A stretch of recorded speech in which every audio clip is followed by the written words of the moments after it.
Yeah. Woo. Woo! Woo! We're here. Woo. Yeah. If anyone is wondering why we're wooing, it's because we are at the World Out of Home Organization's 2026 Congress in London town. So, woo! So, yeah.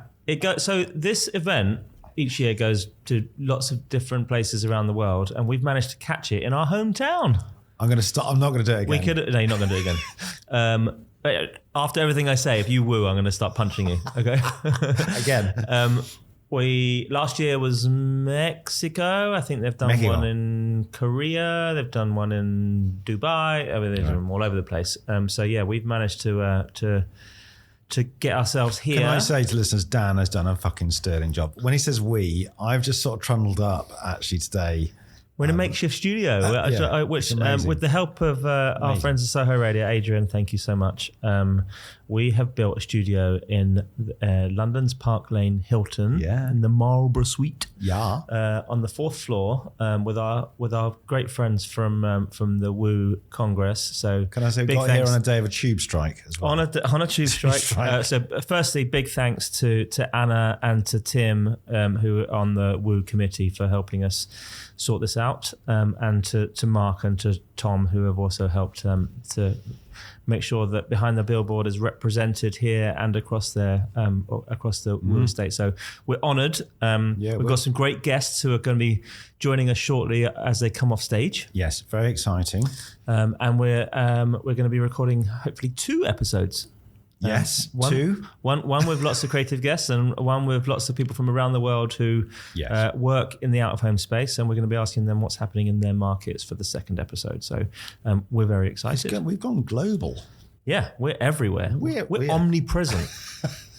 Mate, and I have to say that is thanks a lot to you. So well fucking done, mate. Yeah, it's going to be good. Yeah, so we're wearing our branded shirts and t-shirt, tops and shirts. So we've also got a runner today. We got a runner. Who's this? What's his name again? I think I recognise the name. We have Super Optimal's Neil Morris. Neil's in the house. Old friend and friend of the show. Neil offered his running ability to make sure that we get the people as they come off stage and keep running them upstairs. Actually, I ordered some garlic breads off him. I wonder if they're on the way. Where are they? Where's that garlic bread? Neil.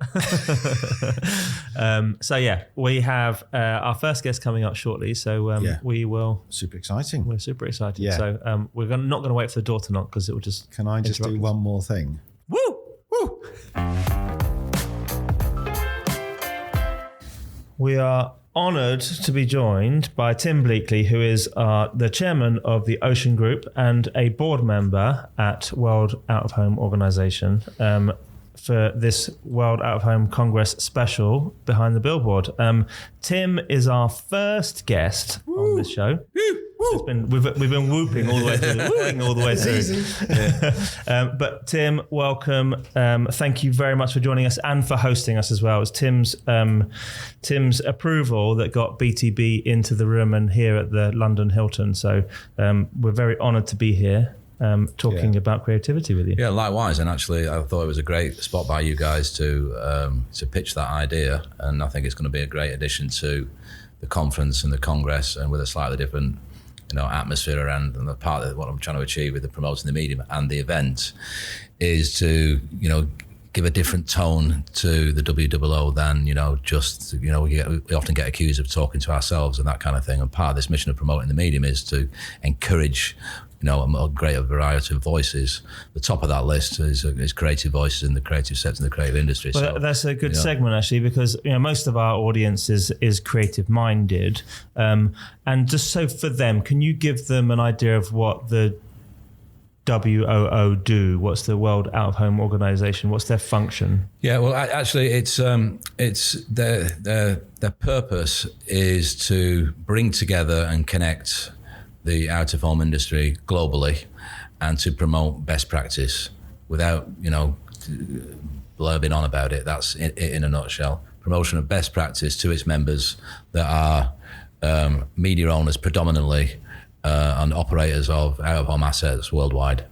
And so they most of the countries represented here also have their national associations as well. Does this sit above that? Yeah, well, it's interesting. There's 800 delegates. I think 807 at the last count of this particular conference. It's the highest number of people they've had. I think that part of that's to do with there hasn't been an out-of-home conference in London for the best part of 2 decades. Plus, it's London, which is a draw. And I think one of the things that the United Kingdom is still a few things perhaps that best at is the advertising business. So it's a real pull. But yeah, I actually attended as creative lead the association's gathering, which was a 3-hour gathering, and there were 35 countries represented from the associations. So it's not so much that the World Out of Home sits there playing God. It's just that the national associations are a great way to try and encourage best practice among each of the members and bring those national associations together, sit in a room and share what they're doing in their individual markets, particularly around things like legislation, which is always a challenge, best practice around audience measurement, etc., because they're not competitors. So they get a different perspective from different countries around the world without that sort of competitive tension. That's a classic example, an operational example of what the WOO does, brings together those national associations and through them channels best practice. And I guess for you, as in your day job as chairman of the Ocean Group, you are presiding over multiple territories and the assets that you have on the ground there, but also you're getting a view of the creative that's being distributed around the different countries that you preside over. Yeah, it's a great question. We're in 7 countries now. We've got 4 what I would describe as mature, strong markets. They're still predominantly fast-growing digital markets, but the United Kingdom, our Dutch business, our Swedish business, and our Danish business. And then we've got startup businesses really in Norway, Finland, and Germany. But and the levels of creativity are mixed. One of the things we've done is we've tried to take Ocean's template in the UK, where creative innovation is something we care about at a high standard, and make it, almost franchise it to these countries. So they're in a funny kind of way, they're starting from where Ocean ended up without having to go through a lot of the pain, recognizing the importance of doing great creative work and innovation involving both technology and just ideas. The digital creative competition now is in 7 countries, has over 1,000 attendees across 7 countries, over 500 entrants to the Creative Competition Awards. All you need is an idea. So we've rolled that out across those countries, and it's because we're trying to lift the creative standards generally of the industry. So yeah, it's good for Ocean, but it's good for everybody. Yes. Yeah, I mean, I think just from my point of view, the Ocean competition was always on our radar, and now it's just got bigger and bigger and more exciting. So we see it. I think the one that we recently won was the bottom, dodging the finger. Dodge the finger. Yeah, that's right. It's an ongoing thing which should be celebrated, and it's very much in our interest to be looking at who's going to be writing the great billboards of the future. It's that's where people should be. Yeah, well, it's interesting because what I've noticed over time, in particular, is the different audience constituents who enter the awards. So it was designed originally to speak to the creative communities. But quite frankly, to begin with, we found it very difficult to get engaged with that particular community. And a lot of the awards and the ideas came from specialist media agencies. Whereas now, it is predominantly, I'd say, it's switched from 20% creatives and 80% other stakeholders in the ecosystem. And now it's 80-20 the other way around.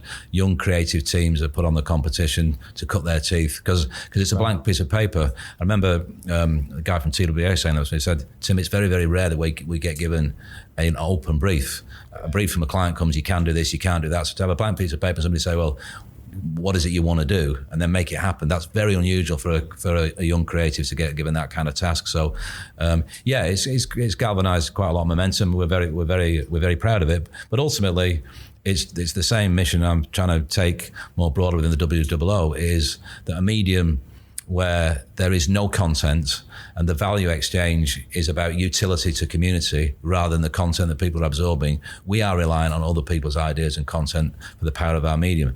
And if we don't, because people say to me, Tim, why are you banging on about this? It's out of our control. Well, first, I don't agree that it's out of our control. And B, I think it's an absolute fundamental challenge for our industry that if we get it right, it will continue to have an impact. The conference today has been like Jekyll and Hyde between the programmatic platforms and data and creativity. So again, there's 2 different voices. The answer is somewhere in the middle. making the medium easier to purchase, but promoting the medium with our strongest suit. And our strongest suit is that artisanship, perhaps the last place where you'll be able to do human artisanship in the advertising sector on our platform. And today, we've heard creative voices and are going to hear creative voices from, Katy Hopkins, ex of Iris. We've got the founder of New Commercial Arts, and then we've got Orlando Wood. These people are different voices than the audience that the WOO is normally used to. But you can see people will get so much value because they have a different way of describing the way they see the medium, and a very articulate and unique way of describing it. And I think it's really important that we encourage all the media owners to engage with what I think is the most important community for our sector. Because if you think about it, if AI is massive upside for brands, clients, advertisers, etc. My son's a graphic designer. The stuff he can do on AI now, it's transformed his life. So there's huge upside for everybody. But it would be an own goal if we just allowed, I can't remember who the famous quote was, a great advertising guy who said, it's the same shit, but it's at lightning speed. Yeah. What good is that? What we want is great work, because people are producing their best work in our medium, in the real world, real time, that's easy to purchase. And we shouldn't confuse the two. I think that's really good. Yeah, I mean, that today is going to be really exciting because, like you say, the mixture of disciplines and the idea is where they come together. Exactly. But fundamentally, it's all about the creative. And so we've got two questions for you before we hear from the others. The billboard at the end of your street. Well, the billboard at the end of my street is Piccadilly Lights. There you go. Certainly the end of my and what's been on there recently that's got you excited? I would say probably my favourite campaign was probably the first one where we had where Deep Screen was introduced as the Balenciaga sloth campaign. I think that's probably my favourite campaign on the. You were banging the drum really hard. I remember it. You posted about the Korean wave. You were talking about anamorphic, and you were working out ways to try and get Ocean on that train. And you've done it fantastically well. Yeah. Carved out a name for it. Again, sorry? Balenciaga. It's the anamorphic piece that was up on the first anamorphic piece that went up onto Piccadilly Lights. Okay. Yeah. I mean, I think that a lot of what Ocean has done over the years, from a creative perspective, is take something that already exists and it's out there, and productize it and make it useful within our sector. And I always say to people, I said, that act in itself is a creative mindset. What can we do with something that already exists that it's not being used for, but can be used because you've seen that opportunity. So that would be my favourite example, I think, of the billboard at the end of the Ocean Street. What about your favourite billboard of all time? That's easy. Yeah. I'm going to guess. Hold on. I'm sitting in front of two United fans. I'm going to guess it's Canton R66. You got it in one. Well, that's come on. That's the end of the show. Yes. Yeah. 1966 was a great year for English football. Eric was born. Yeah. It's a fantastic advert, there's no doubt. And I'm probably closely followed by Wayne Rooney's crucifixion. Well. I think that's a no-brainer for me. I'm guessing for both of you, those aren't just posters on the street; they're posters on your wall. There you go. That's your got it in one. Yeah, I have a shrine to that poster in the there you go in your Gondor sports Gardens. Bar down in the basement. It's in our top 100, and it has been. Joking aside, it's a bit of a marriage of two things. As in, this obsession in England about 66, but then. Yeah, Eric, when he was the king at United, it was a moment, wasn't it? And it still resonates now. People talk about it. You don't have to be a United fan for it. A lot of people just, and I love it. But it's curious because it's quite a long line as well. It's not like it's not a classic billboard line, is it? No, but it just has that. I don't know. Is there some? I think that's a good point. I think it's the juxtaposition of the character. Yeah. The juxtaposition of a Gallic. Yeah. Character of flair against the cross of the flag of St. George. I think it's just evocative and almost you start off thinking that's a bit edgy and controversial, and then you kind of warm to it. And I'm not just saying that as a United supporter. Obviously, we're more likely to warm to it, but people kind of go, "Oh, actually, that's quite clever," It's very Nike because it has a has an attitude, it's just ruffling you a little bit. Yeah. You know what I mean? Provocative. Yeah. And it's sort of, you go, oh yeah, okay, yeah, that's what that would do. Yeah. Tim, thanks again for coming on. Thanks for having us at the Congress and for introducing us to all these amazing people. And please do pass our thanks on to Anna, to Mark, and to Tom for been involved. Listen, it's been a fantastic initiative. I'm very supportive of it. It's brilliant, and I hope you will have found, as guys who are passionate creative yourselves on this podcast, is part of this. The Mocha mission, Make Outdoor Creative Again, or now Make Outdoor Creative Art, is really just a funny mechanic to bring across a really important issue and a challenge I think the industry faces. And actually, for a community of people, artisanships and artisans in advertising, who are going to feel a little bit disenfranchised over the course of the next 5 years to 10 years, but actually we lean in and engage with those communities, it's going to amplify the power of our platform. And that's what I'm passionate about. That's brilliant. A great rallying cry. Thank you very much. Thank you, Tim. Okay, cheers, guys. Up United.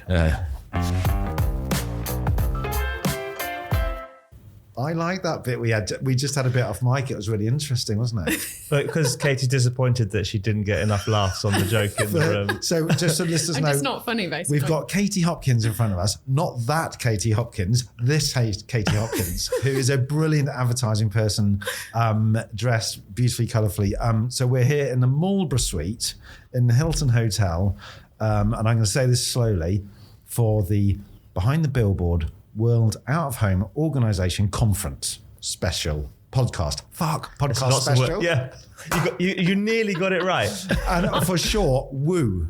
Yeah, woo. I mean, I love that it's called woo, but you have to kind of say woo and raise your hands. Woo. Yeah, that should be their sort of mnemonic. It's quite funny because I was here last night for the drinks reception, and Tom, who's the president of the Woo, got up and did a little speech to welcome everyone to London. And instead of a round of applause after each one, everyone kind of went, woo! Oh, so the whole room was kind of whooping. Maybe you should have a drink every time. No.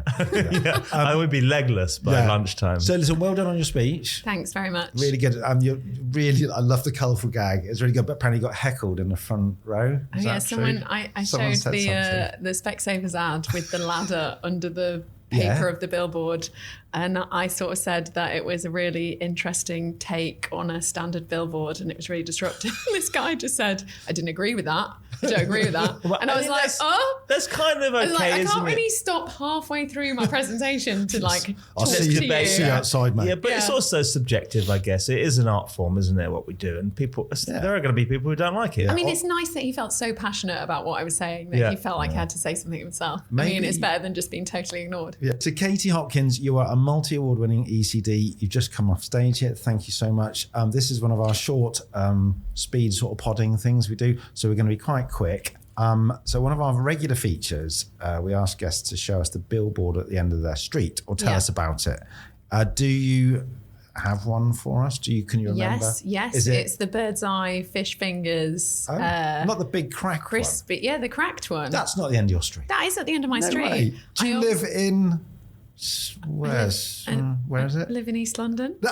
I thought it. Okay, right. That's amazing. East London. Yeah, literally. I mean, it was a hard. Most people, I guess, it's like they have to go quite far from the bottom of their street to find a billboard. I had to choose between 4 different billboards at the bottom of my street. Right. But I picked that one out of the other ones because I was like, I want it to be something that I can actually say something about. Yeah.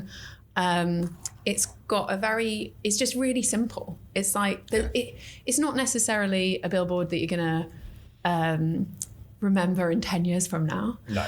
But it's super simple. Yeah. And it's got, obviously fish fingers, we all know, are orange. And it's got a very blue background, so they stand out. I'm saying it's got a blue background. Pretty sure it had a blue background. But it has that. I wonder if that's like the encoding of what it should be going in there. You're like going, it should be a blue background if it's...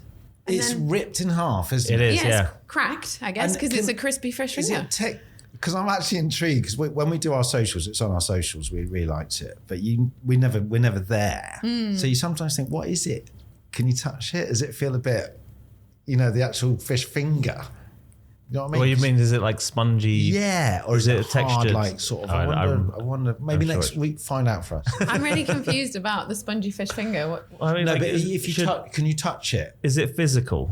It's a digital billboard. Oh, wait a minute. The one we're talking about. Oh, they've done a special as well. They've done a special build. No, that one. No, I'm not that special. Right. No, this one is, it's ripped the billboard in half. Okay. So they've done a digital version of that, though. Yes, That's a digital version. So it's like the fish fingers cracked in half. It's that, and then it's like... Very good. Yes. Our crunchiest fish finger ever. And so it's like... Oh, let me see. Cracked in half. Yeah. Oh, well done. So the special build is really cool because it's the entire poster has ripped, and it's actually quite well executed. Like you said, it's probably the whole poster's cracked. It's a bit like Oops that you showed on stage. It's a physical break. So but the reason I picked this one was because everything else. I mean, some of them were relatively. There's like a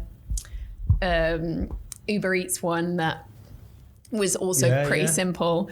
But this one I just found it really simple, and it kind of appealed to me because of the blue and orange crispy fish fingers. So, but it's a very simple. I know that Bird's Eye have really crunchy fish fingers now. That's good. And because this is like a segue for us to talk about the state of the industry at the moment and how because that's real world. We always it doesn't matter if it's shit. We just kind of like to see what's closest. But how do you feel about the industry at the moment? Do you feel like it's in a good space? I feel like it's better than it has been for a while. Like, I think there's sort of a golden era of like maybe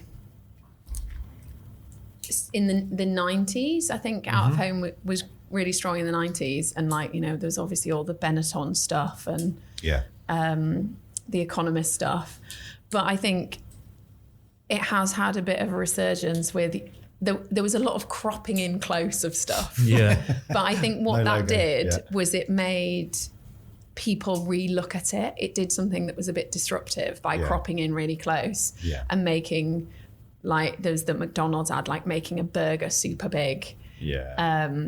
And brand building stuff, really, isn't it? Because because you've got a familiarity with image or logo, like we've seen croppings of logos and things. You kind of play on that, the fact that people are triggered. Oh, I know that's a Big Mac. I know those colours make a Big Mac. Yeah, and maybe it's like the bigger brands going in, not trying to say too much. Just going in and being like, we're going to use Out of Home just to push us as a brand. Yeah.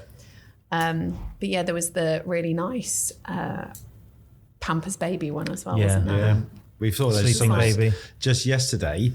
I was out and about, and that's great. It's just they're so beautifully done, and there's lots of lovely babies, and you just can't not see them and celebrate them. They're just so simple. Yeah, it was. I did wonder about, because I remember going back to work after having my kids, and that really hard thing of going to work. And I thought if I'd have got to the station and there'd been a picture of a baby sleeping, I'd have turned around and gone straight home. That's quite good. It's quite visceral.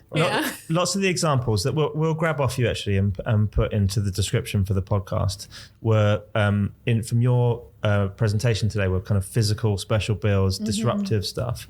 I wanted to ask you though about technological developments in Out of Home. How have you been using that over your creative career? Have you thought about the kind of digital side and what's interesting at the moment on the technical side of Out of Home delivery? Yeah, I mean, I think there's, as technology moves forward, there's always different and more interesting ways of doing things, and there's always new technologies that media companies are creating to be able to use stuff. In the past, I've done things that have been geolocated that can change based on people that are standing in front of them. I love that some of the shopping centres have those consecutive connected billboards where you can do things around them. I think they once did something for... It's kind of continuous storytelling as you move around. And you could follow... There was one where you could with a dog, that you could buy a dog.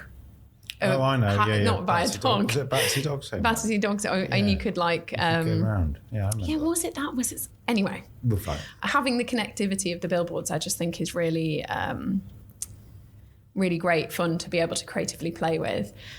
But there is lots of different technology, and I guess without having to talk about AI, because everyone just talks about AI, it does allow you to use data in a different way. Nationally and pull things around, which is quite interesting. But I think the thing that I'm most interested in at the moment with Out of Home is the spectacle and the turning turning spaces into immersive experiences. Making it about entertainment. It becomes about entertainment. And I think in the world at the moment, people because there's so much they can engage with. People are just engaging with entertainment. Yeah. And why shouldn't they? Like, why should they engage with anything that's not bringing them some kind of joy or feeling? And so I think the things that are being built that are unusual or interesting, you know, going back to like even the Fearless Girl that, you know, is like, that to me is great out of home because it becomes something that is just a emotional, beautiful thing that makes you feel really differently. I thought something you said, excuse me, which is sort of what we love most is that when something becomes part of culture, so it goes beyond, you know, just our sort of little advertising bubble, and then people start to talk about it and share it. And Dan and I talk about moments, you know, and you go, fucking hell, yeah, that's a moment. And either you want to be part of it or you want to share it or you know, stuff. We got two quick more questions for you. Just about outdoors relevancy as part, you know, in the first talk this morning, we heard about from Jean-Francois Decaux was talking about the mixed media modeling world of how does outdoors sit as part of lots of different media, and from a creative perspective, and as you said, you know, that clamber for real is actually where you have an opportunity to play. Do you think that makes outdoor advertising and out of home advertising just a bit more of a creative playground for people, as you know, beyond 2026? Is it kind of we stop playing with pixels and we can play with people? Is it more interesting for creatives? Yeah, I mean, I think it's being able to create stuff in the real world is very exciting. I mean, obviously there's still creating stuff in digital, and like some of the work that I spoke about, it almost was an amplifier to their digital strategy. It was like they would have something physical that would grab people's attention, and then when they saw it again online, they might connect more with it. But I think, so I think both are important, but I think because it's kind of feels like it's moving forward quite quickly at the moment, people doing things to entertain in the real world with out of home. Like there've been partnerships with like the National Trust site, so like, you know, Marble Arch, when that was, you know, using that as a media site, and you know, Tom Cruise jumping off the big 361. It's like there are kind of bits of entertainment that are really engaging. That was the Tomb Raider campaign, the survival billboard, which basically turned the billboard into an entertainment thing. Yeah. So I remember seeing that, obviously being incredibly jealous, but thinking, fuck, there's so much you can do with those things. Yeah, you know, it's obvious, isn't it? But because you're basically buying a space in people's world, right? And so you should be able to interact with that world in lots and lots of different ways. And that's not to say that there's not, you know, technology and the online world isn't really interesting and creative as well, because it is. And I think, like, for me, AI is great because we can stand on the shoulders of giants. It's like you don't have to, it helps you move forward much quicker.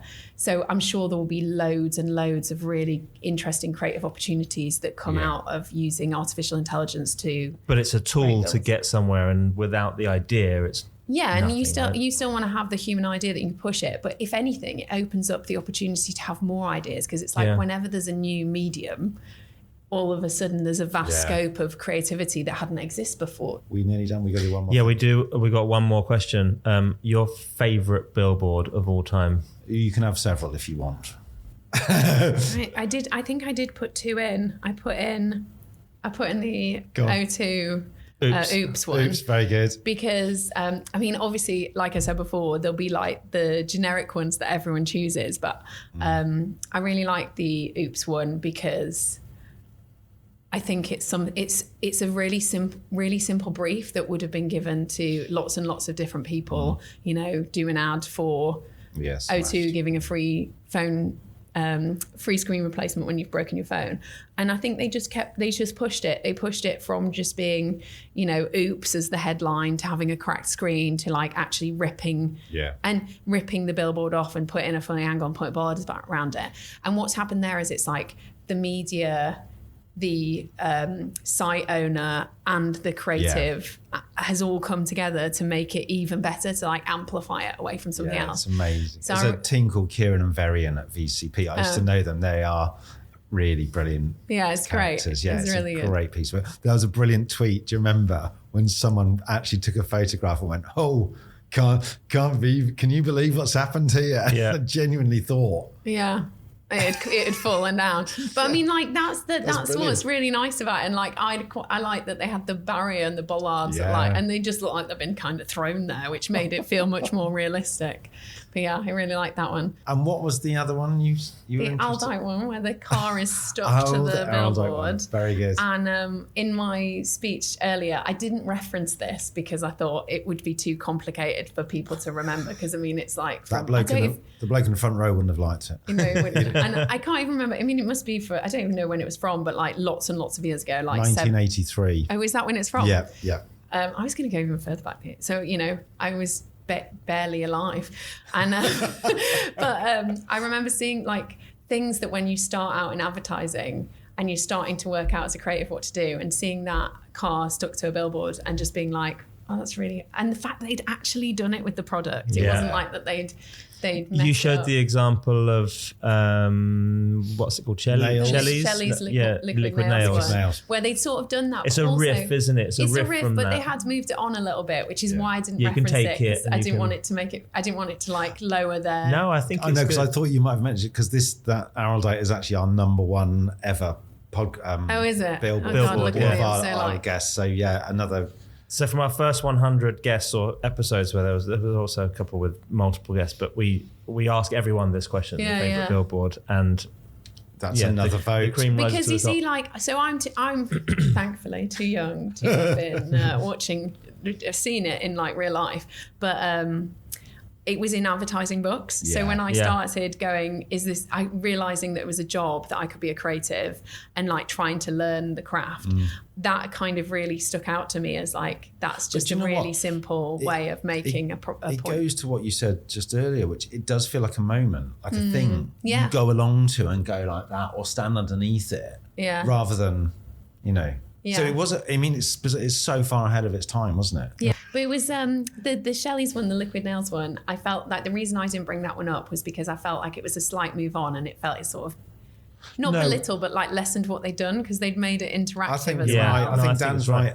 It built on it and actually gave you the opportunity to have it. Yeah. Rather than, because when we spoke to Ian Potter about the Araldite thing, they had to have a site where it couldn't fall on someone's head. So it was really interesting. So it's coming up. It's a really brilliant listen.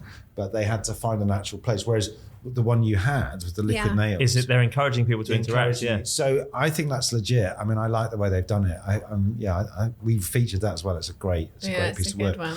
Katy, thank you so much. Yeah, thank you. You're amazing. Today, and we would love you to come on the show for real as well to talk about more of your work. I'd love to. Thank you so much. Thank you. Thank you.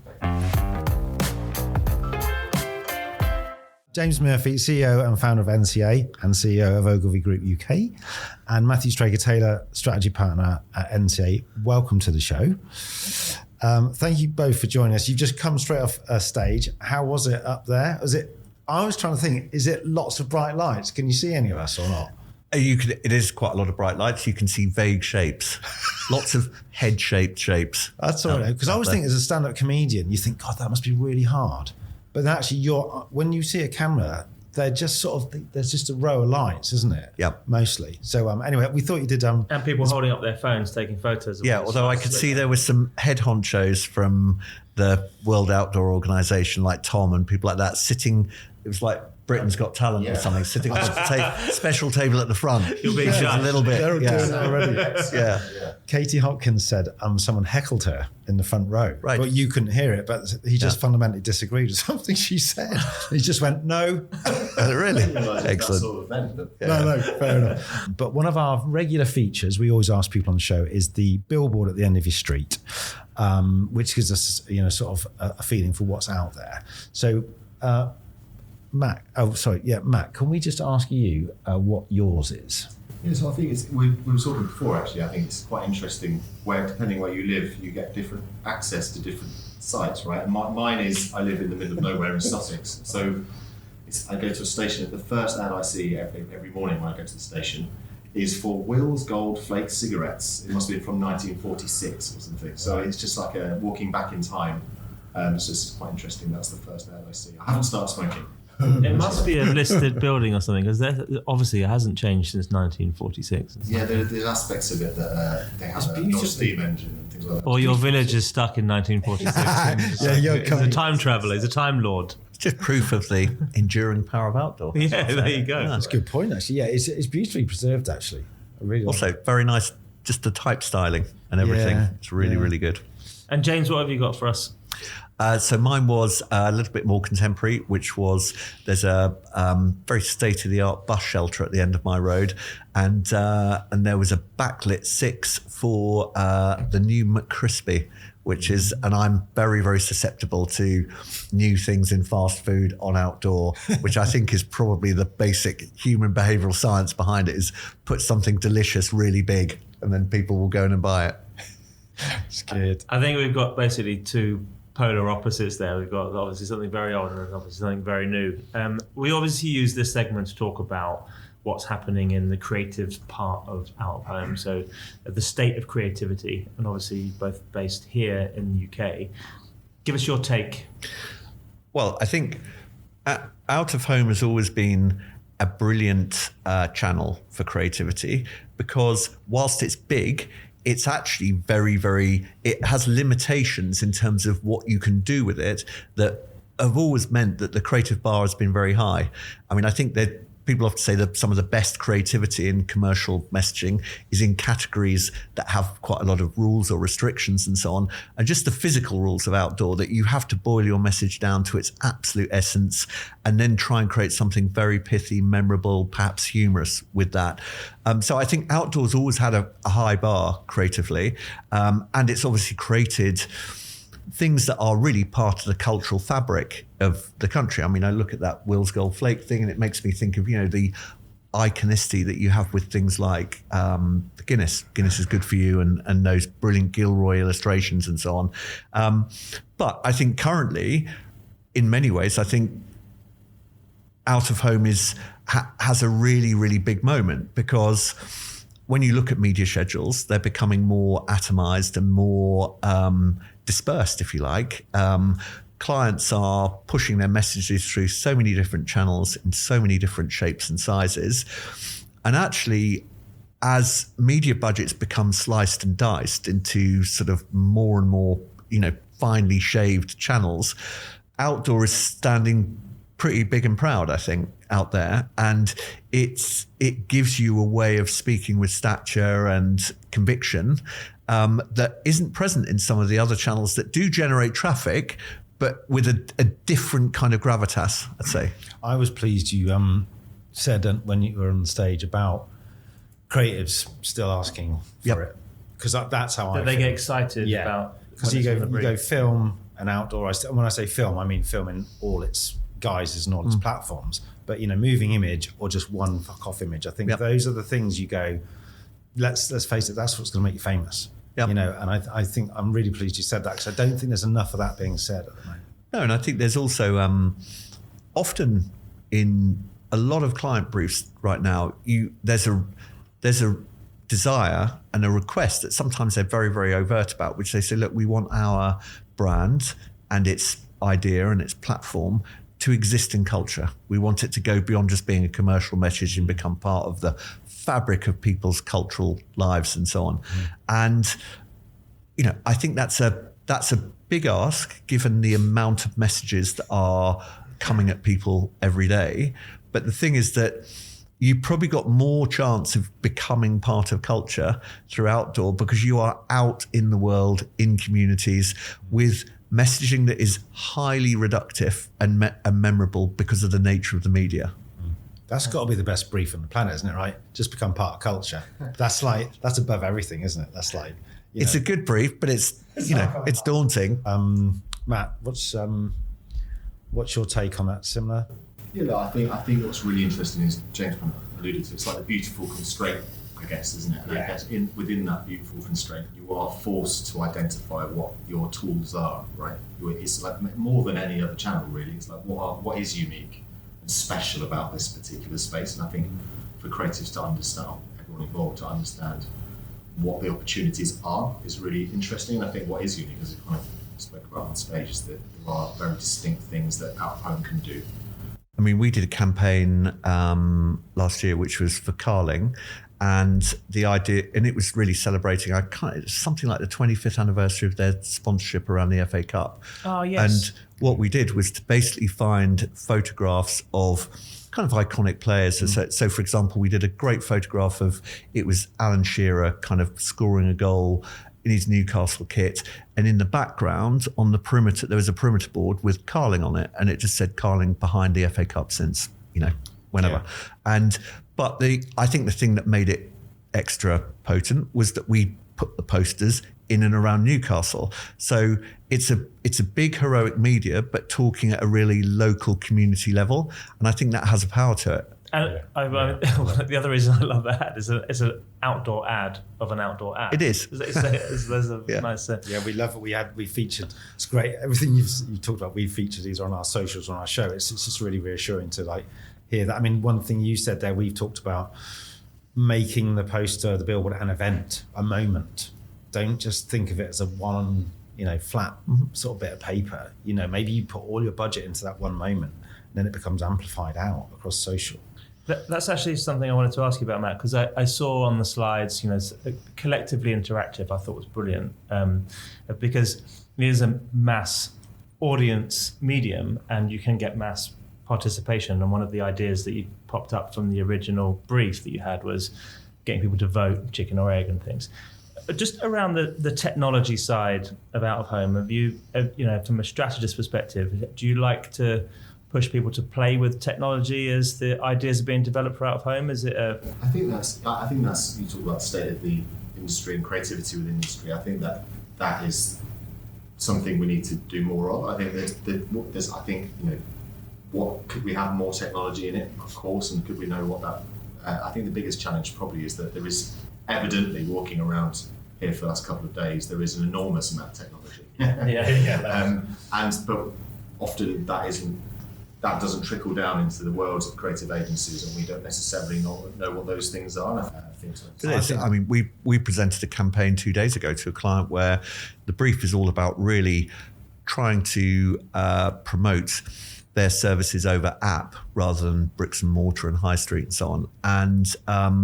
And the whole spine of the campaign is outdoor that interacts with mobile, that's gamified and shareable over social. And I think I love the fact that you've got almost the original broadcast media in outdoor in all of its glory, then working in this really, really sinuous kind of effortless way with really the front edge of marketing technology at the same time. And it's something that looks big and static is actually really, really dynamic and alive in that way. Well, we have to wrap up because we're speeding through. We always end with all of our guests on your favourite billboards of all times. Yeah, so this was one. I'm shamelessly going to choose one that I worked on and sold to the client, which was for Virgin Atlantic. And I always loved Virgin used outdoor brilliantly. And this was really prior to digital screens and so on. But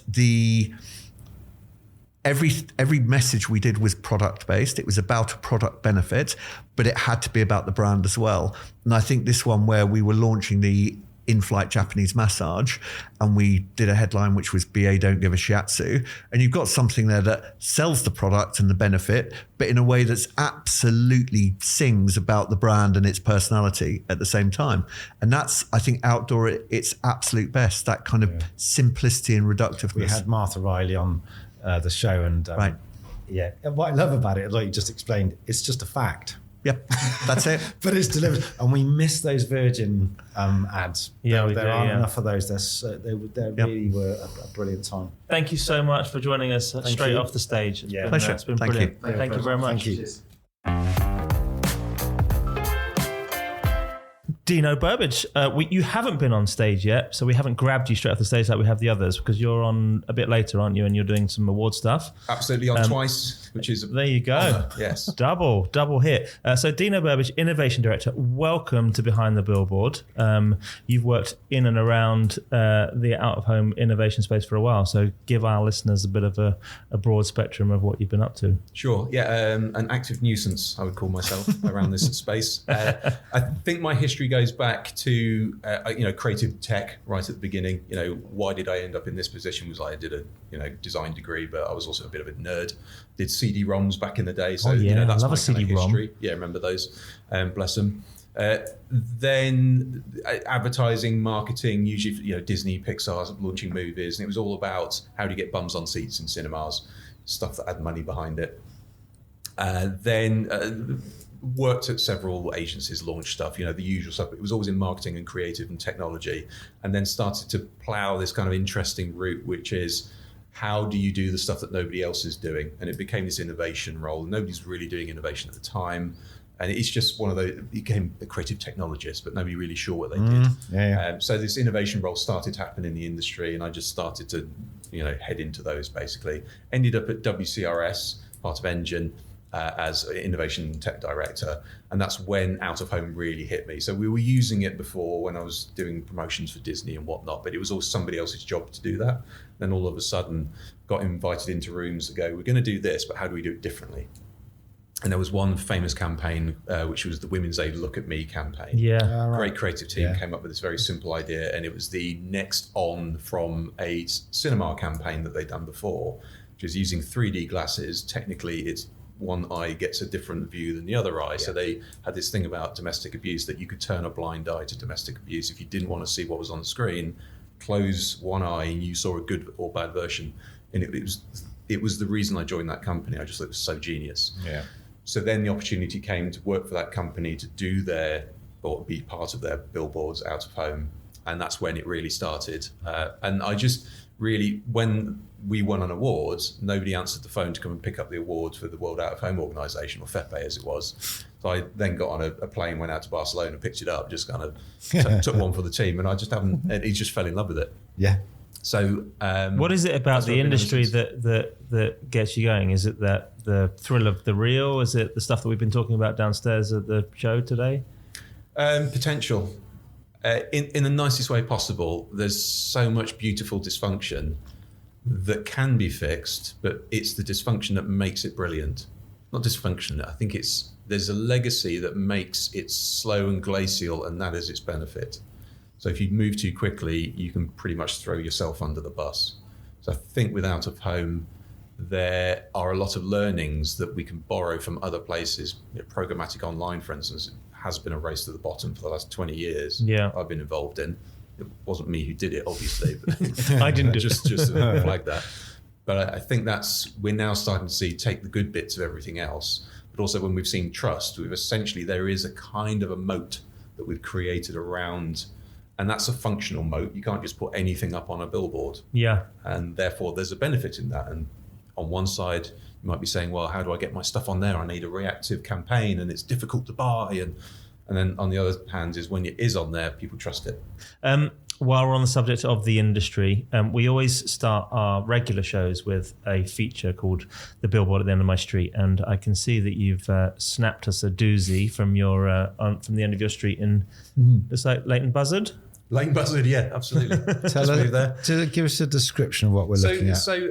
So when I got the call to action, which was go and snap the billboard at the end of your street, I literally had to get in the car that's and fair. go for it. So I was trying to also, because we had beautiful weather recently, and then it was the worst day possible, so I had to wait for a little bit of clouds to pass. However, that was my setup. Very excited to go and find this thing. And there is one Bauer Media, previously Clear Channel. I was waiting for it to change the logo, telling my children ad nauseum, oh, you never guess what, that's just been, However, I was stood outside this thing, and the all go skip and grab hire, essentially, advert came on. Which is a local advertiser, I assume? It's not doozy. This is awesome. So, yeah, we had a McDonald's, we had a KFC ad on rotation before it. And it's wallpaper, it's mass and reach, and then all go skip and grab hire came up, and I went, oh, that's interesting. There's 60 metres to the left of that billboard. I looked them up, and they're in the industrial estate, 60 metres. And I then went back in my mind just to think, which I always do. So they bought their local billboard. Yeah, so somebody It's very American, right? That's what the Americans do. Yeah, it's like Route 66, but in Leighton Buzzard. It's amazing. So, and I just love the fact that somebody's clearly driven past that and turned left into their industrial estate so many times. Went, do you know what we're going to do? Buy that billboard. It's the answer to something that's going on in their business that we're not party to, but they found a way to do that. Yeah. And then I got thinking, well, there should be a QR code on this that says, local business, you should do this. And then got thinking, well, if there's 3,650 businesses, we just need 10 a day just to stump up whatever that is. And then what would that be like if the entire country was doing local? So Bow Media have got a local media department where you can as an advertiser, you can jump on, look at their Google Maps, find the spot, literally buy it. You can swipe your credit card and buy it. Yeah, perfect. Much. It's incredible. Yeah, but also the dot pitch of the screen, it isn't the greatest. I mean, it's like it gets a hammering in Leighton Buzzard. Yeah, but therefore the text doesn't read. Yeah, the copy could use some work. But somebody's had a go. Yeah, I thought it was great, and it's good that they bought the local billboard. That's what you want. As I say, across the US, you have local lawyers and there's ambulance chasing lawyers and the local accountants. They will buy their local billboard, and it's a glamour piece. And like you said, it's because of trust. They buy it because once your face is on the bill, my face is on the billboard, you can trust me. That's the way that works. It's Leighton Buzzard Brewing Co. They've obviously gone a little bit left field. They put their own little sign. Yeah,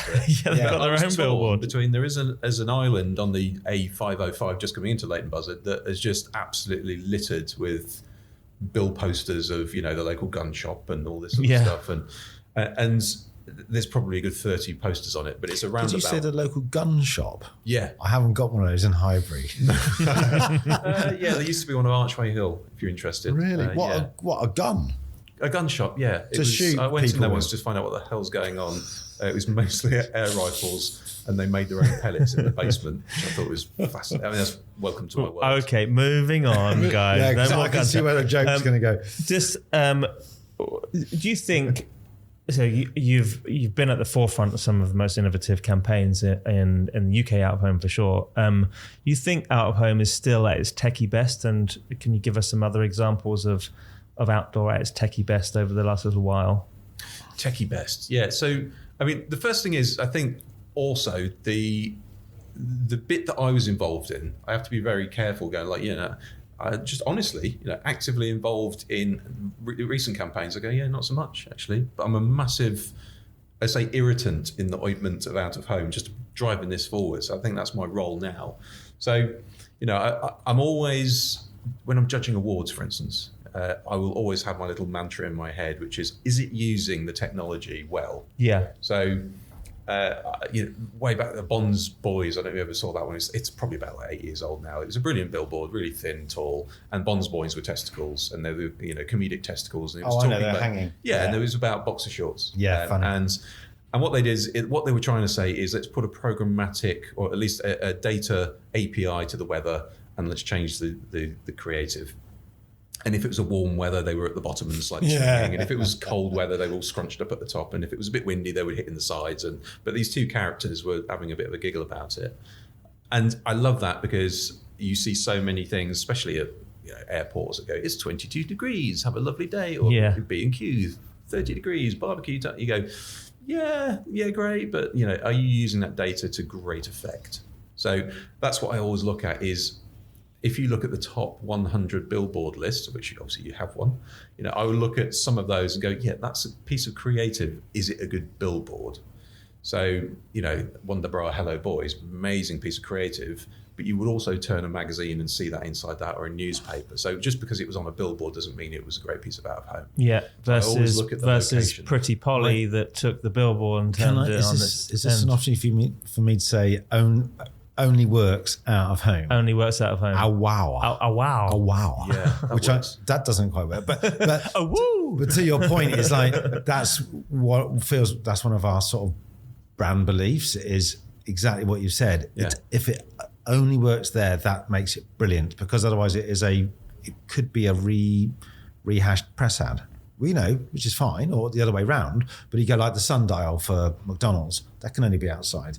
The swinging balls on a cold day, they won't be swinging, will they? But I love the fact that they're behind, that's where it really hits, isn't it? Yeah, I mean, Dulux in New Zealand last year won a bunch of awards. And I think it's been done a few times, but they're all done slightly differently each time, and therefore they win awards. But it was the colours of New Zealand by New Zealand. You stick a camera on the back of a digital billboard. It takes a picture of the sky. It's the colour of New Zealand. We're all proud of that. Great sunsets and clouds and sky, and it just finds the local colour swatch and puts it up there. You can't do that with. You can do it on your phone, but you've got to be actively taking photos and whatnot. But doing it on a broadcast medium, it's like there's the technology's there. The technology can be reactive, and we mentioned this before. It's like when the technology's frictionless and it's changing something, and it doesn't have to. You don't have to shout about the technology. You don't have to put that it's 31 degrees outside. Yeah, have a great day. You don't have to slap someone in the face with the message.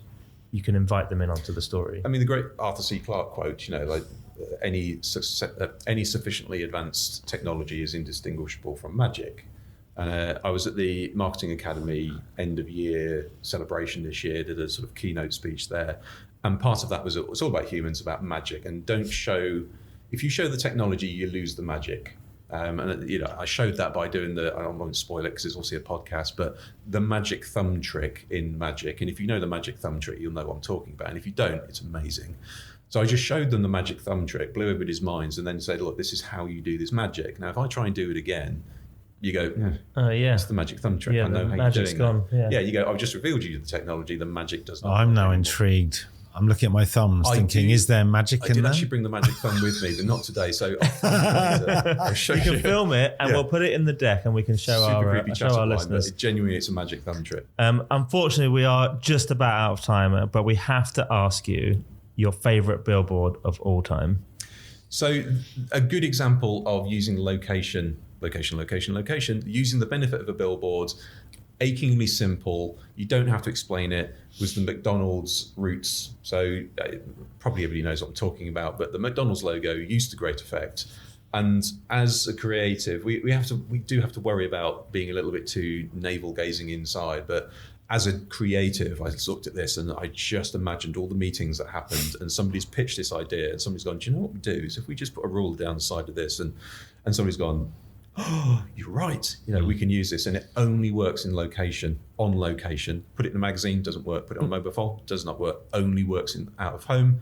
It's static. Yes, you can do it in digital, but really it gets away with static as well. Yeah. So it was in Canada, wasn't it? Cassette, yeah. Cassette, and it was Guy Moore actually was the creative director on it, who we've had on the show, told us quite a big story about it. It was amazing. And it took them a long time to get it through the client to carve up the logo like that. It went all the way up to the top to allow them to do it. It's first campaign they've done it, everybody's interested. And now everyone's doing it. Yeah, and it's one of those, you go, if you had your name against something, that to me is just achingly simple, number one. It's location based. The rules that I always give, make it simple. You don't need any more than 3 lines. If you get to 3 words, even better. It's just done all of that. Use your brand assets, your colours. Yeah. I'm sure Orlando's talked about that sort of thing. Yeah. And just does everything. My good friend Carlos, who was on the jury with it at Cannes, was involved in this as well. So hello, Carlos. It does make me think, without making it this last thing, but you do think when you're on a jury or when you're awarding stuff for outdoor, that should be the question. Why is this for outdoor? Yeah. Why is it working outdoor more than?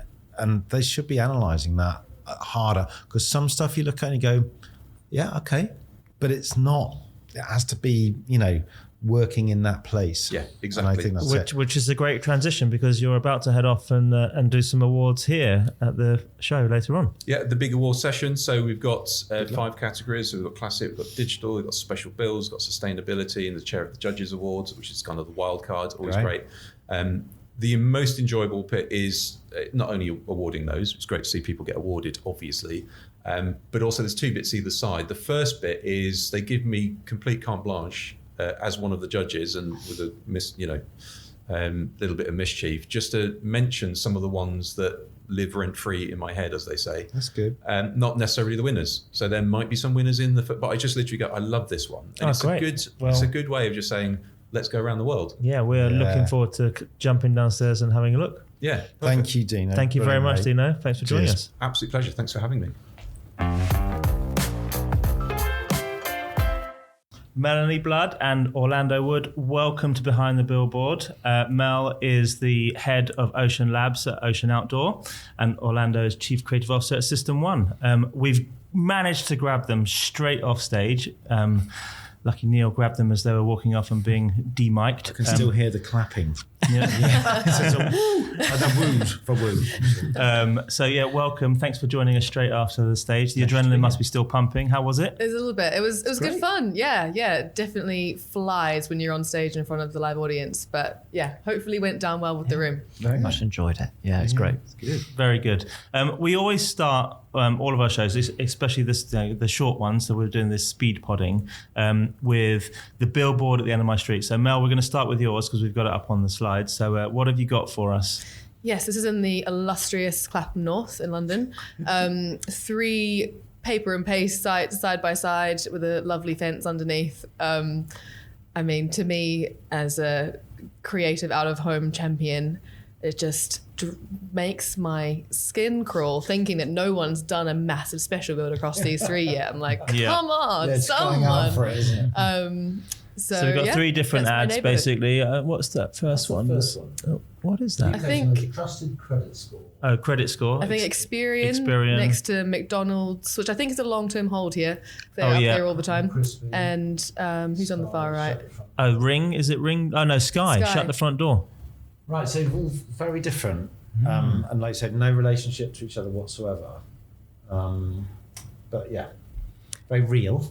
Very real. Yeah. And Orlando, what have you got for us? Yeah, so this is outside Maidenhead Station, actually. It's a billboard for Sky, altogether £24 a month, and then some small print underneath, pointing to all the things you get in this sort of package. So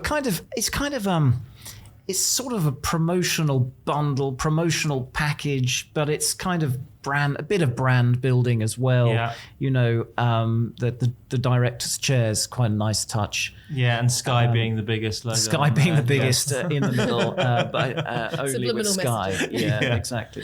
So, Orlando, given what you do for a living and what you've talked about today, give us your take on the billboards at the end of both yours and Mel's street. Well, I haven't seen very closely those at the end of Mel Street, but I think, you know, I see whenever I look at billboards, I find that, you know, there is definitely, like everywhere else in advertising, this sort of move towards more performance type salesmanship, you know, away from the big brand work. Right.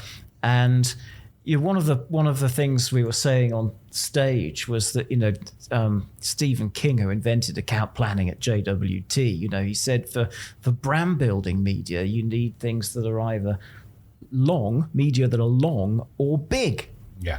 You know, long to help tell a story, big to try to create, I guess, shared meaning, you know. And I think we've forgotten that in a world of 6-second sort of digital out of home. How do we create shared meaning if we do that? Yes. And I think that's one of the challenges I was sort of quite keen to sort of throw out to the audience today. I don't know what they thought of it, but you know, I think there's an opportunity for brand building sites or brand building to be done, you know, differently from the programmatic way of thinking that's, you know, so embedded in our thinking. Yes, that's fair. Mel, I'm going to come back to you in a minute because I've got an Ocean Lab specific question for you. But just for our listeners who mainly creative community, Orlando, can you give us the System One's entry into out of home and what System One does and how they do it? Yeah, well, System One, I don't know if your listeners know, but we measure emotional response to advertising and then use that to give a kind of score, a rating from 1 to 5 stars. 5 stars gives you the biggest bang for your buck. You know, you're creative that's going to really outpunch, you know, other work. And so that's what we do. We do it across different channels, different media types, and we've been working with Ocean recently to to show how great advertising is obviously more emotive. This was a lovely example, Mel, you were involved with, weren't you, with Versace? We're looking at a Versace anamorphic billboard. Obviously, it's the world's most iconic site, Piccadilly Lights. So tell us a bit about it, Mel. Yeah, so this deep screen piece that we did with Versace, we worked on the animation of this one. So there was a visit to the Versace store on Regent Street to see the bag in real life and pick up the chain and see how it moved and swing it around like the Greco goddess is in the staging there, and try and replicate that as best we could. So it was not motion capture of me, I can promise you, but it was kind of using the tangible element to help us kind of think about how we would animate this in a way that would hopefully be as impressive and surreal as possible. So it's got some good feedback around the creative corners of London. So a really cool one. They're really proud of. Donatella approved it. She did. That was a very stressful few hours sitting in a pub in Soho waiting for a text from her assistant. So we scored this online, so we didn't do it in the real world. But when you look at this compared with other digital out of home that we've tested in the same way, you're getting sort of, because it sort of moves. It's got depth of time, depth of space. I think depth of emotion as well, I'd say, in the way that it kind of moves. It captures people's attention, and it's through the imagination that you capture attention. And this is quite unusual. It's a fresh new way of looking at something, at advertising, frankly. Ocean has been renowned for being one of the most technically advanced media owners in the UK, and have pushed lots of technology into their screens. So, Mel, just in terms of Ocean Labs, explain to people what Ocean Labs' role is as part of the technology play for Ocean Outdoor. Ocean Labs has established really to help push the boundaries of what Ocean Outdoor and the industry as a whole can do. So it started with technology that allows people to interact with creative on screen. So back about 12 or so years ago when we first formed, there were things like lookout technology, which meant the longer you looked at a screen, the more the creative might evolve in front of you. And from there, it really expanded out into a suite of about 17 or 18 different technical products that we can use now, gesture recognition, AI integrations, live data, live streaming, all those things that mean the creative can be a different experience for anybody who walks past it at any given point in time. So you layer that on with things like experiential, so adding a physical element in front of a screen. You add deep screen, which is what we're looking at here with the Versace example. So not just looking at a flat piece of artwork, but a three-dimensional space that opens up within the LED. Our role is really to see what we can do beyond a normal media plan and a media buy.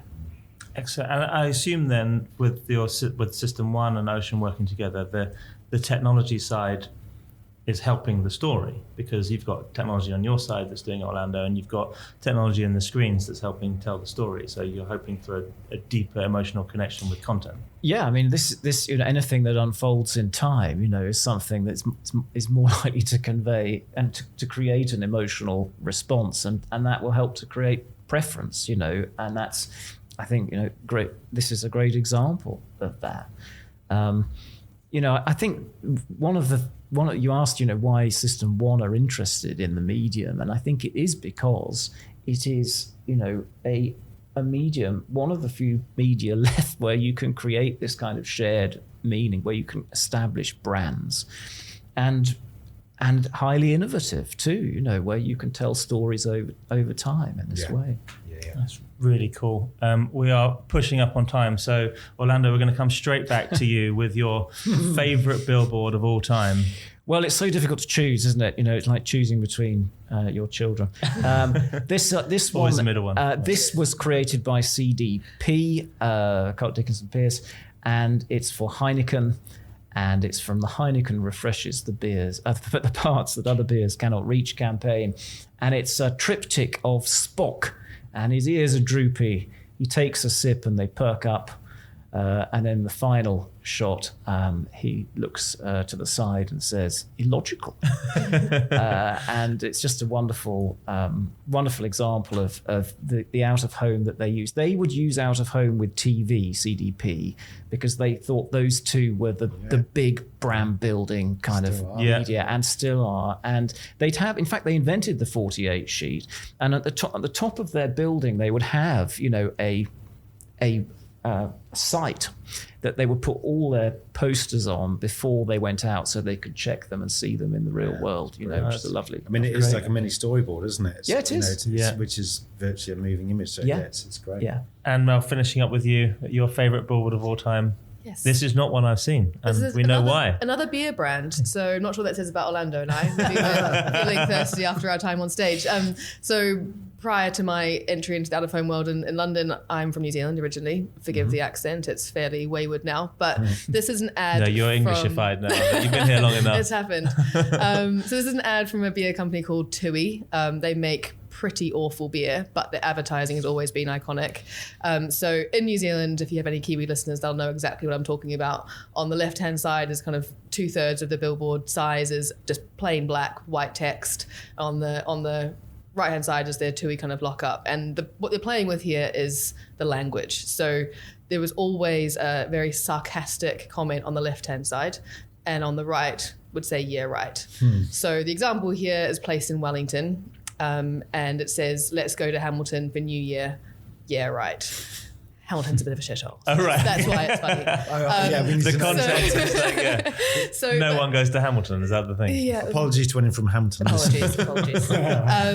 So Sure, the reason it's my favorite of all time, and not only this creative, but the series of them. So I think that it started with a billboard outside their brewery where they just kept updating the messages. And so I chose the most innocuous of all the ones that they've done, because they would basically take a headline from the news or something that's happened in the world and make it really dry, sarcastic joke with "yeah, right" next to it. Contextual messaging at its best. And the really cool thing is that this became a way of people making jokes within their families, with around dining tables, within friend groups.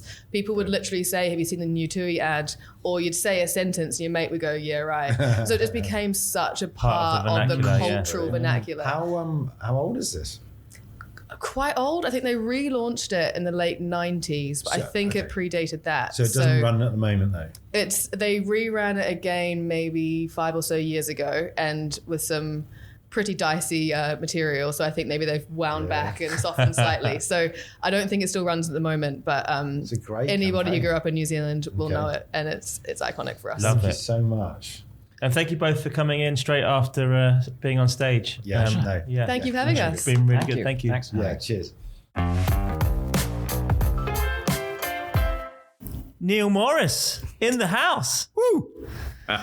Neil Morris in the house. Neil and I and Hugh, we all know each other intimately. Can I just say, couple of Spurs fans. Well, we've had a couple of United fans today, so we had to even it up. Can I say congratulations on the non-relegation trophy? Oh yeah. Did you have a trophy lift? I'm waiting for the parade. We did a parade last year. What did we do a parade for last year, Neil? What was that one for? Oh yeah, that's when we beat United. God, shit, I forgot. European trophy. Get in. Yeah. Anyway, let's get back to the season's over. Season is over. Yeah, Neil Morris is the CEO and founder of Super Optimal. He is the founder of Grand Visual. He's a serial founder. And he's found this room. He's found this room in the hotel, which is Park Lane. Very good friend and friend to the show. So much of a friend to the show that he sponsors a segment on the show. He's a big fan. He listens to every episode. He texts me after every week's release. He's had a long problem with insomnia for years. Says, "What the fuck are you talking about, Dawson? That was wrong." And by the way, that's not how you spell this.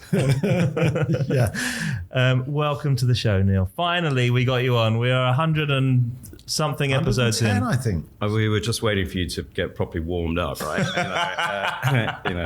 Build an audience before I come on. Build an audience before I get on. Yeah, I don't know whether that's insulting or not. Whether you go, like, now we found our feet. It is. Now we're going to get the big guns in. Right. So everyone's gone before is insulted now. Yeah, no. Actually, you're right. Yeah, you work in advertising. I got my foot in my mouth. Spinning it. No, it's an honour to be here. Thank you very much for getting me on. Thank you for coming, and thank you for your sponsorship and support. And may it long continue. Firstly, we have this regular segment here. I don't know if you know it. It's called The Billboard in My Street. It's sponsored by... Oh, no, it's you actually sponsor it. So you have gone out to the end of your street in London town and taken a photo of an advert. I have, yeah. So this is Balham High Road. And it's the Digital 48 from Global at the end of my street. And it's got... and we have an out-of-home ad for out-of-home. Yeah, it was really a bit confusing. Weird. It was a bit weird that I went out to do this. And at that moment, there was this ad for Outsmart being the trade body for out-of-home in the UK. Do you think it was like some sort of like weird programmatic advertising? It's just amazing. From the triggered from your phone onto this thing. I tell you, yeah, what they can do these days. Targeting is insane. I've heard. So this is it. I mean, I think it's quite nice to see that the medium is promoting itself on its media. So that is a nice thing to do. Could you describe what is occurring on the poster? So I mean, what they've done is they've done some research and they are now they've done some research on how out of home works with other media channels, and now they are targeting media planners who live in Balham. Clearly, very small amount. A proportion of media planners in Balham. Yeah, I think it's probably yeah. There are a lot of youngsters around there. I can tell you, far too many.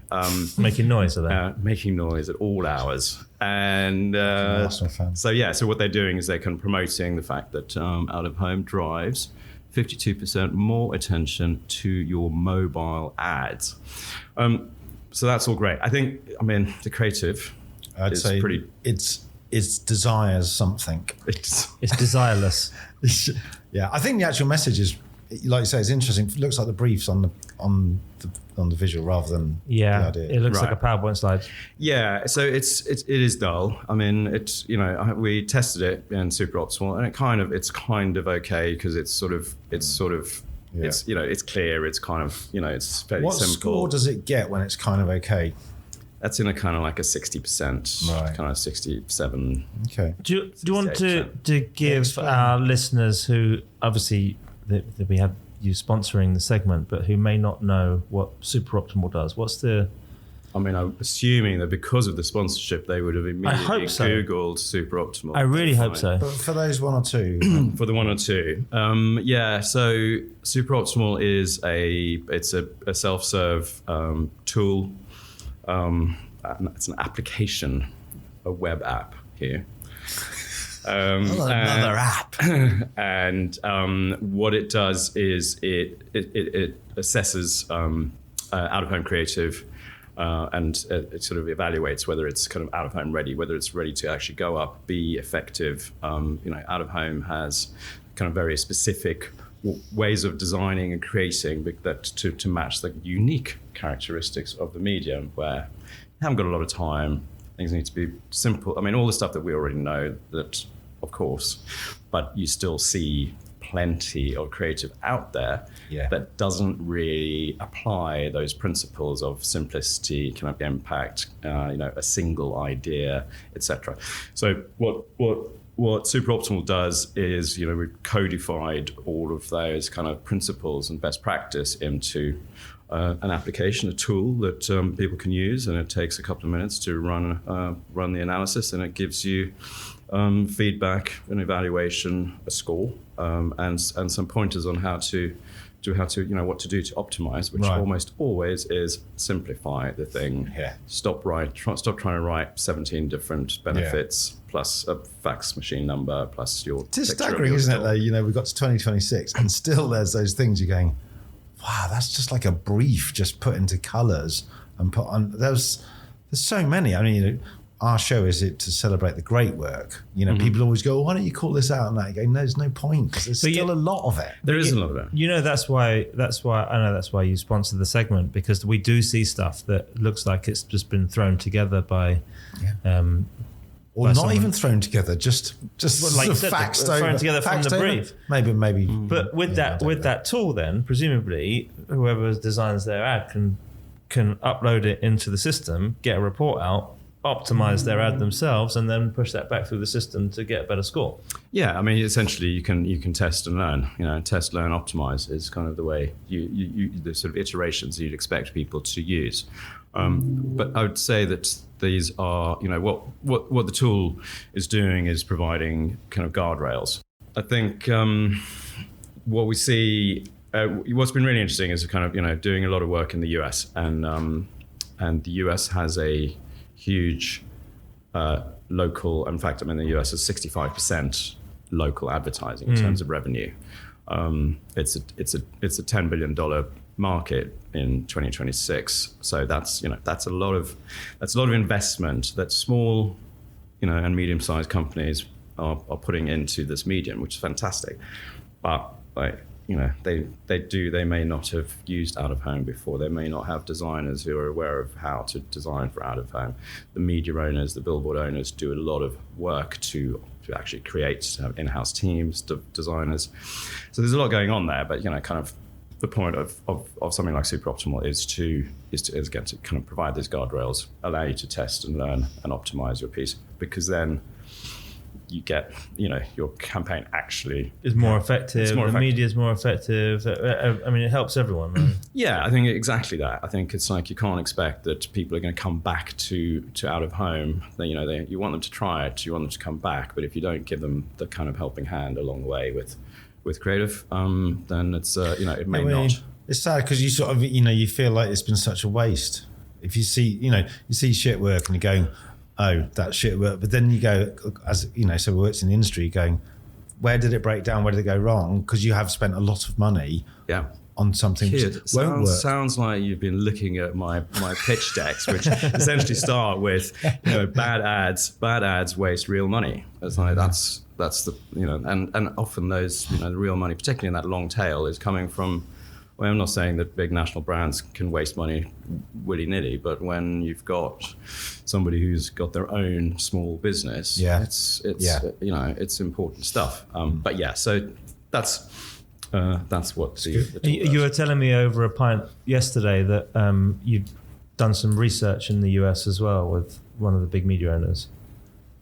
We've been because I published in just last month in May with a bit of work with Clear Channel in the US. Clear Channel, they run Kantar effectiveness studies on a number of campaigns.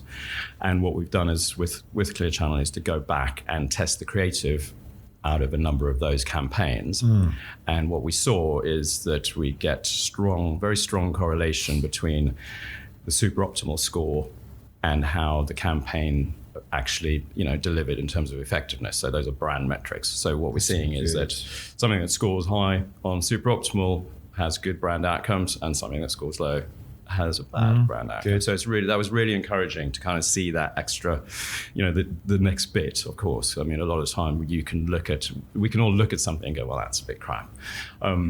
But to actually then, get that kind of brand metrics bit is great. So, we're rolling out with Clear Channel that kind of those sort of brand studies with super optimal scoring involved, which is great. It's fantastic. Great. And what I think is quite nice, we've got you towards the end of this episode for a reason, is because I think it wraps up all of the themes that we've been talking about today.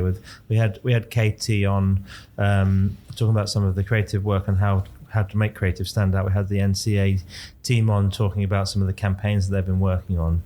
We've had Dino talking about innovation. We've had Orlando and Mel talking about how technology and the measurement of the emotive score of a technical piece might work.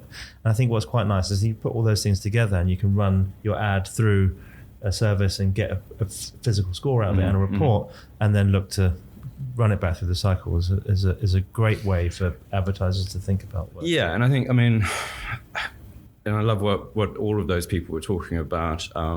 Creativity is obviously the kind of the silver bullet, the thing that we should all be trying to do. But in that is also kind of good design. Design doesn't really get called out and talked about in the way that I think it should do, because that is really about how to create hierarchy, kind of hierarchy within your artwork, so that the viewer can understand very quickly what is going on. So yes, creativity with with good design is the kind of the magic turbo power. Yep.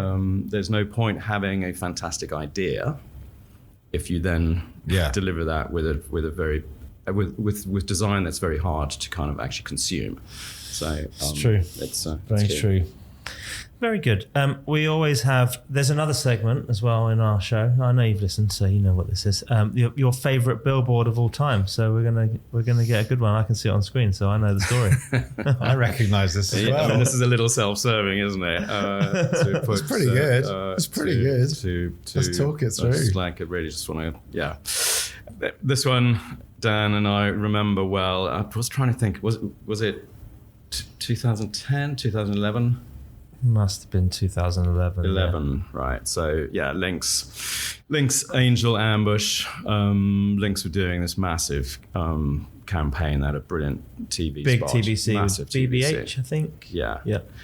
With angels, with these gorgeous angels crashing to earth because they just couldn't resist the smell of lynx, that even angels would kind of sin. Fully believable. And so this was something that ran in various places, but the picture here is from Victoria railway station. And on the big screen, people could see these angels kind of crashing down to earth next to them and interact with them. And I think it's just, it was the first time I think that we saw a really kind of immersive experience like that in a big, busy mass transit environment. And it kind of blew people's minds. It was like, wow, this is out of home. It's like a poster, but it's kind of it's so dynamic and live and rich. So I think, looking at you two there, it did sum up how. Yeah, that's not actually me and Dan. No.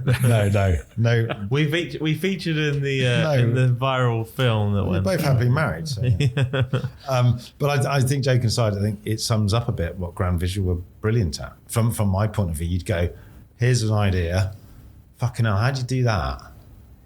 Oh, those guys at Grand Visual, because you had such a unique spot in the market, because there was nothing there. You go, I've got a TV ad, let's go to these production companies and use a visual technique, or great casting and all that sort of stuff. Or you go, oh, we need a poster, but then you've sort of carved it, and I think that's why you were so successful, and that's how me and you met, Dan. Yeah. And then I think what started to happen, I don't know if it happened a lot, but you might go, oh, should we just talk to Grand Visual anyway about stuff before we get a brief? Then that's quicker, isn't it? Yeah. And then, of course, to your detriment, whenever I got anything, I'd just ring you up and go, fancy a coffee? I've got an out-of-home brief. But, because you're going, get in earlier, Because we always had that mentality of we can make that work, and we will go and but I think then we go and find out. And I think that's followed us, post Grand Visual, that's followed us both, and I think that's what's led you to build what you've built with Super Optimal, is that you know that there's a solution out there to do that, and you've gone off and done that. Yeah, I think it's kind of, you have the challenge is there, and I think you can, and so you have the challenge and you think, well, what could be the solution? What's an elegant way of doing this? How can we actually make something like that happen? And kind of bring it back to Angel Ambush and the general question of which people always say is like, oh, what technology is going to be kind of like coming in that's going to help creativity? And it's like, no, it's the other way around. It's the creative idea that drives the technology. The creative idea is the thing you're trying to deliver, exactly like this, Dan, when you were finding the solution to actually make angels, crash to earth in Victoria. It was like the idea was there. And then the technology was there to support it, and it's just the wrong way around to kind of go, oh, great, we've got this widget. People always look back and go, oh yeah, that's happened. You talked the other day in your piece, Dan, about just looking at a media schedule for some massive project, and you going, there was no out of home on it, and then which is bizarre. Whereas because as we've been hearing about today, it's such a big thing, and so you kind of don't know. It just feels like it should always be part, not as in this type of billboard or this sort of like screen. It's just like this thing that could be part of culture. That's part of culture. Yeah. Yeah. That's exactly what I spoke about in that article. Yeah, but it wasn't on the brief, but being part of culture is. If you want to be part of culture, you need to be where people are, and that's where. And it's still, I mean, you know, we could see at the time of running this, you know, the people were getting on their trains and they were talking, you know, like amongst themselves about what they had just seen. Yeah. And then of course there was a promo, and that was, you know, was hugely really successful well, on socials. So. Yeah, it's one of my favorites. I think it's the first time that we saw that how a real time thing could become a social piece as well. So yeah, exactly. Neil, thank you so much for coming in and joining us, and for bringing one of the greatest billboard ads of all time. Of course, yes, Neil. Thank you so much. I knew you'd like that one, Dan. Enjoy the rest of the show. I think your dulcet tones fit very well. I'm not going to be able to sleep just with the excitement of this. Amazing. Thanks, guys. Thank you so Bucket much. List. Take care. Done. Are you exhausted yet, Todd? You need to lie down. Well, you know me. I'm better in the morning. Is your wooing going? Whoa. Whoa. No, amazing Is your woo day. turned into a woe? It's like, well, get me out of here. No, it's amazing. It's like speed dating, isn't Yeah. it? We do talk speed podding. Speed podding is good. I mean, it's even better than New York. This, I think, it's been more organised. I mean, New York was great, right? Yeah. But we had a bit more time here. We could come and check out the venue, like you've done, and the guests were great. Everything it's just they gave us so much. Yeah. So, Thank you to everyone who gave up their time and missed some of the show downstairs to come up and talk to us. I hope you've all enjoyed listening to it. We do have to say thanks to our usual people, but especially to Soho Radio, who have helped us build this makeshift studio in London's Park Lane. So big thanks to Alicia at London's Hilton, who's helped us with this space as well, and obviously all of the Woo team that we mentioned at the beginning of the show. So thank you, and guys. all the speakers. It was a really, I would say for me, educational. There's a lot of stuff, I think I know, and then you see it there and you go, oh wow, that's some of the numbers. This is a $56 billion industry globally out of home. I'm still looking for freelance. Okay. No, but the thing that struck me was the thing in Korea. Yeah, I love that. We should go to Korea. Yeah, we should go to Korea. We should get a career. Yeah. This could go on, run. We could just tell jokes all day. Oh God. Okay. Well, look, well done, mate. And I've loved this. Whatever's next, we'll be there. We'll be there. Cheers, man. Woo. Woo.